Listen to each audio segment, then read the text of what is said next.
bien, continuamos y quedó la pregunta pendiente, Pecas. El tema de la emergencia es duro. Creo que Demócrito decía, todas las cosas están hechas de azar y necesidad, ¿no? Y por azar y necesidad, yo fui al Dorado, Misiones, a hacer la residencia de Medicina General, y ahí la vida te va empujando hacia la terapia intensiva porque es lo que te da de comer. Entonces me llevó hacia la emergentología. Después tuve 6 años allá en El Dorado, trabajando en un hospital de alta complejidad. Terminé mi residencia, hice 3 años más. Atendí en villas también, en mis tiempos libres. Y cuando vuelvo acá,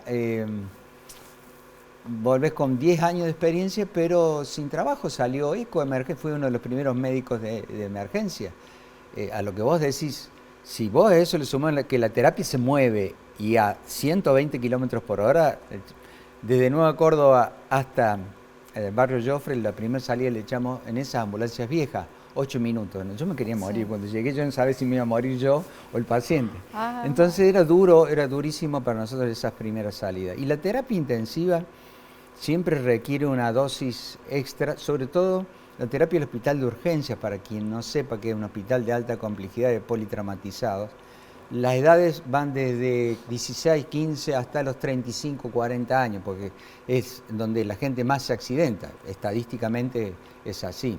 Y estadísticamente los accidentes de moto son los que más Accidentes y también heridos por delitos. Hay heridos de bala, hay heridos de arma blanca, hay otro tipo de accidente de auto. O sea, lo más complicado de lo complicado llega ahí.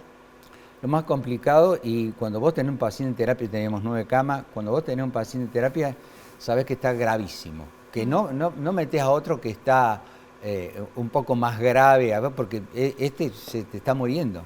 Entonces cuando deja de estar un poquito menos grave, subís temiendo que se vaya a descompensar, porque las camas son 9 y Córdoba fue creciendo y fue quedando chico el hospital. Siempre trabajamos a cama caliente. O sea, en el shock room, que tiene capacidad para 4, o sea, cuando uno atiende al paciente cuando recién llega, generalmente había 7 o 8 pacientes. Era duro y además no es lo mismo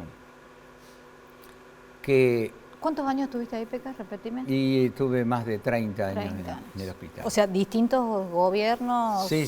Y demás colores distintos políticos. Gobiernos, todos protestábamos porque siempre queríamos que el tomógrafo anduviera todo el tiempo como corresponde, que tuviéramos más insumos, etcétera, etcétera. Como decía, decirle a una persona de 40 años que su hijo de 20 se murió, no es lo mismo que decirle a una persona de 50 que su papá de 90 se murió. Cuando se muere alguien joven, es muy duro comunicarle a alguien que no espera, que hasta hace una semana lo veía corriendo y que de repente lo vio accidentado y que de repente se murió. Entonces por ahí no nos salían las palabras, ¿no? Y creo que nosotros moríamos un poquito con cada muerte y también revivíamos con cada uno de los que podíamos rearmar, porque yo digo que nosotros los armamos en pedacitos, los íbamos armando en trocitos y después al tiempo, cuando venían a visitarnos, después de mucho tiempo, no los reconocíamos porque los habíamos visto tan destruidos, tan golpeados, tan vapuleados, tan infirmus, ¿no? Infirmus viene falto de firmeza del latín. Que, bueno, era duro, había que acostumbrarse y por ahí uno se pelea con los médicos de terapia intensiva porque dice son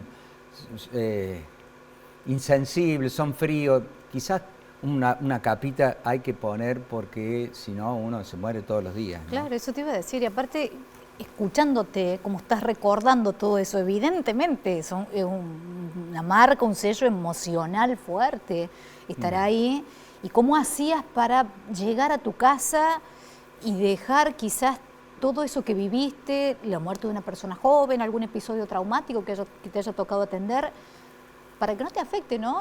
Porque son momentos choqueantes. No sé, se me viene como si fuese, no sé, un corresponsal de guerra, por mencionar alguna profesión no sé que si pueda estar ser ahí. afín. Los admiro.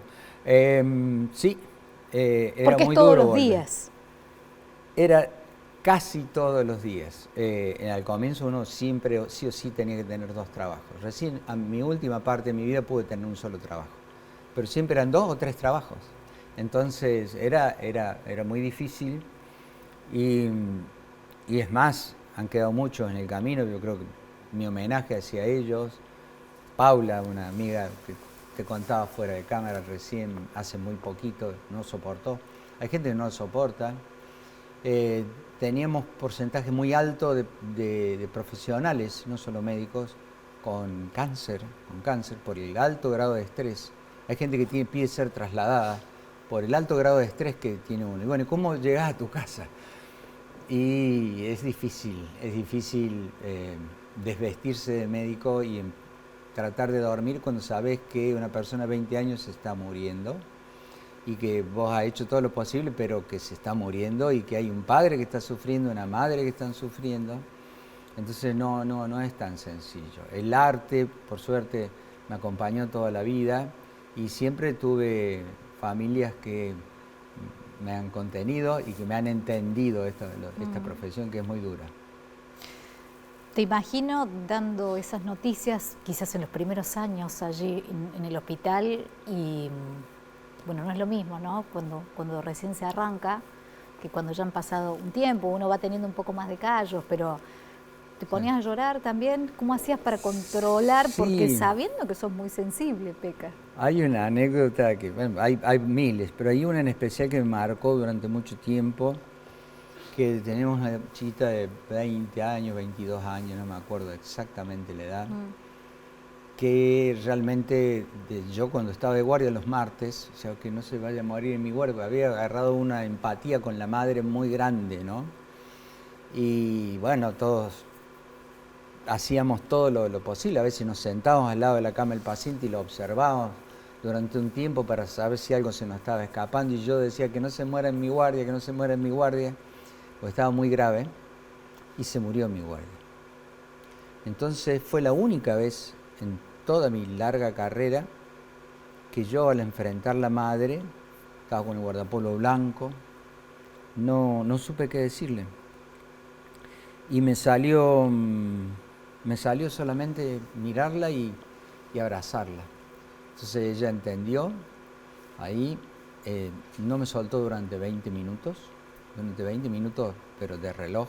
Cuando hablo de 20 minutos no me soltaba. Y bueno, quedó todo el guardapolvo lleno de rímel y juntos, abrazados, fuimos a ver la hija. Y esa señora todos los martes venía a visitarme y a abrazarme porque decía que el abrazo era la comunicación con su hija. Terrible. Eso fue una de las cosas más terribles que me pasó. Me pasaron un montón de cosas, pero eso a uno lo marca. Imagínate todos los martes esta persona viniendo a abrazarte, ¿no? Y dice, ¿por qué me tocó a mí? Y bueno, pero bueno, era una manera de, hacer un poquito más dulce el dolor de esa madre, ¿no? Tal cual. Pecas, estando tan en contacto con la vida y con la muerte, ¿crees en Dios? Creo en un ser superior, no creo en las instituciones, porque han traicionado tanto a su pueblo, porque ha habido tantas guerras en nombre de las religiones, pero sí creo que hay algo que nos guía, hay un ser superior, creo que no sé llamarlo Dios, si vos lo querés ponerlo de esa manera. Pero que hay algo más allá. Sí, yo creo que sí, que hay algo más allá. Sí. Bueno, de esta sensibilidad pasamos a mostrar parte también de esa expresión, y es la huelga de hambre que protagonizaste por APROS. Recordamos uno de los momentos también que queda en la memoria de todos los cordobeses. Yo estoy acá, el fiscal sabe dónde estoy y bueno, obviamente que no tengo las fuerzas como para ir para allá, porque hace 17 días, no sé si sabe el fiscal, que estoy en huelga de hambre. ¿Y no te has movido de acá? No nos hemos movido de acá y no nos vamos a mover porque no estamos por un reclamo personal, estamos por el reclamo de cientos de afiliados que ven cuando ingresan ahí adentro que esto no es una obra social, sino es una administradora provincial de seguro de salud, que no es lo mismo. ¿Por qué no es lo mismo? Porque cuando entra un diabético o una persona con problemas oncológicos o un discapacitado, no le cubren lo que manda la Ley Nacional de Obras Sociales, y ellos mismos lo dicen. Nosotros no tenemos obligación de cubrirle porque no somos una obra social.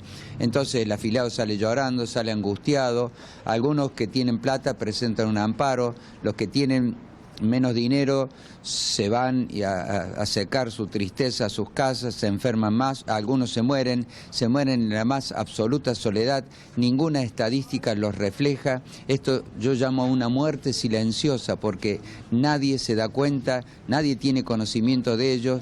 Es más, hay un caso de una chiquita que es paradigmático, Irene de Altagracia, que ha llegado al Tribunal Supremo, a la Corte Suprema de Justicia, a la Comisión Interamericana de Derechos Humanos, con fallo favorable del 2016, y sin embargo esta gente se niega a acatar una orden de una Corte Internacional. Es una cosa increíble lo que está sucediendo en Córdoba. Poniendo el cuerpo. Literalmente. Ahí ya se me caía el pantalón. ¿Cuánto llegaste a pesar? Para no hacerlo tan dramático, te digo que lo más duro, esta era mi segunda huelga de hambre. La primera la hicimos en la época de Cámara, cuando quiso gerenciar el hospital, quiso vender, le digamos a todos los cordobeses, quiso vender el hospital de urgencia. Hice 10 días de huelga en ese momento, pero era diciembre. Lo más duro de una huelga de hambre no es el hambre, porque el hambre se sufre 2 días. Es el frío. Ah, sí. 2 días se sufre el hambre. 2 días se sufre el hambre, después no se sufre más. Como me pueden el comer cuerpo el cuerpo se adapta, la cabeza se te abre así. Es increíble la capacidad de asimilar cosas. Me podrían estar hablando 3 personas, yo estaba escuchando 3 personas. Es increíble, yo no te puedo explicar porque lo entendí en la primera huelga de hambre. Cómo después del segundo día de no comer, se te va abriendo la cabeza y vos pensás como si fueras un genio, te sale todo muy fácilmente, la palabra te sale, viste que a veces no te sale la palabra justa, ahí te sale la palabra exacta, entendés perfectamente al otro, es impresionante cómo se abre la cabeza, ¿no? Por algo los yogis hacen 24 horas de ayuno al mes, ¿no? Para limpiar su cuerpo. Y después del segundo día lo único que se siente es frío, hambre no, puede estar... Es más, yo les había prohibido porque me costaba mucho explicarle a los amigos, a los que venían con buena intención, que comiera algo escondido, que por favor me cuidaran. Le digo, había 6 personas cuidándome, ¿no? Acá puede pasar cualquiera, puede venir cualquiera, pero le avisan que no me haga desistir de la huelga de hambre, porque yo tengo que demorar mucho en explicarle por qué esta huelga de hambre y que no vamos a ceder. Entonces, esa era la consigna del que pasaba a verme, ¿no? Y el primer día hizo 2 grados bajo cero, 29 de mayo de 2017, 2 grados bajo cero, y yo biznaba. Entonces toda esa noche no pudimos dormir, encima que se había quedado a cuidarme, roncaba. Doctor Flores se había quedado a cuidarme, y a las 4 de la mañana lo despierto y le digo, mirá, ya no aguanto el hambre, no aguanto el frío, no aguanto el ronquido. O sea, estas 2 horas que te quedan, a las 6 cambiaba su turno. Estas 2 horas te quedan, vamos a conversar. Y el doctor Flores, que es un gran compañero, un gran amigo, se levantó, bueno, cuando tenía que ir a hacer pis afuera, y me custodiaba porque era una zona muy complicada la noche esa. Sí. Y bueno, así, por eso nada se hace solo. Esa huelga la hicimos cordobeses. ¿Bajaste mucho de peso? Y bajamos casi 9 kilos, sí, bajamos. Y como médico vos sabías el riesgo que estabas asumiendo. Sí, sí. Nadie más que vos sabía lo que estaba haciendo. Sí, esta vez no me pasó lo que me pasó en la primera huelga de hambre, que tuve una vitaminosis en el 5.º día, y se me llagó 50 llagas en toda la lengua, no podía ni hablar. Y vino una persona, me dijo una disbacteriosis, vino otra, me dijo es una micosis, y la tercera me dijo, no, yo he hecho una huelga de hambre. Fue mi médica en la segunda huelga de hambre, y me dice, eso es una vitaminosis. Tomé una sola pastilla de vitamina y al día siguiente no tenía más llaga. Yo creí que iba a tener que abandonar la huelga ahí, claro, porque es tremenda. Bueno, entonces en la segunda tomé la precaución de sí tomar una pastilla de vitamina a la mañana, que era mi custodia para que... pero en el 8º, 9º día me deshidraté, no me cuidé bien. Hay que tomar más de 4 litros por día de agua o de algún jugo o de té. Y con ese líquido, que era lo único que tomaba líquido, más o menos te podés mantener. Me descuidé y al 8º, 9º día tuve una descompensación. pero ya después el cuerpo se va... Lo que pasa es que después del día 20 las proteínas, los músculos se te van consumiendo, ¿no? Se consume la glucosa, se consume la grasa y después el pantalón se caía. Claro. El pantalón se caía. Y después las proteínas, ¿no? Después entra a consumir el cuerpo la masa muscular, ¿no? Pero como decía recién, lo más importante de la huelga fueron los miles de cordobeses que con el frío que hacía fueron a solidarizarse, fueron a verdaderamente hacer la lucha. La lucha no era el PECAS, la lucha eran los miles de cordobeses que pasaban por ahí y que les demostramos finalmente a las autoridades de la provincia que nosotros teníamos razón. Había un amparo día por medio contra la APROS. Es la APROS porque es la Administración Provincial de Seguro de Salud. No es una obra social, es un seguro de salud. No es lo mismo una obra social que un seguro de salud, y ellos lo saben bien. Y en forma casi, yo te diría que, vamos a ponerle pícara, yo le pondría maquiavélica, está la O junto con la S. Entonces vos mirás APROS y decís, ¿cuál es tu obra social? APROS. No, tenés un seguro de salud. Entonces, bueno, esas cuestiones íbamos a desnudar, nosotros no peleábamos por nosotros, peleábamos por un montón de gente, y un montón de gente así lo entendió, y fue la que ganó la lucha. Porque yo me tendría que haber vuelto al día siguiente, si no hubiera habido miles y miles de cordobeses, inclusive los empleados de la APROS. ¿En esta Argentina se podrá conseguir cosas, conquistas, sin tener que exponerse a tanto? Yo creo... Bueno, pero contéstame, ya me están diciendo acá por cucaracha que tenemos que ir a una pausa. Perfecto. Bueno, ese es uno de los grandes interrogantes que nos hacemos, ¿no? en este país que tenemos hoy en día. Pausa nuevamente, quédense, ya venimos.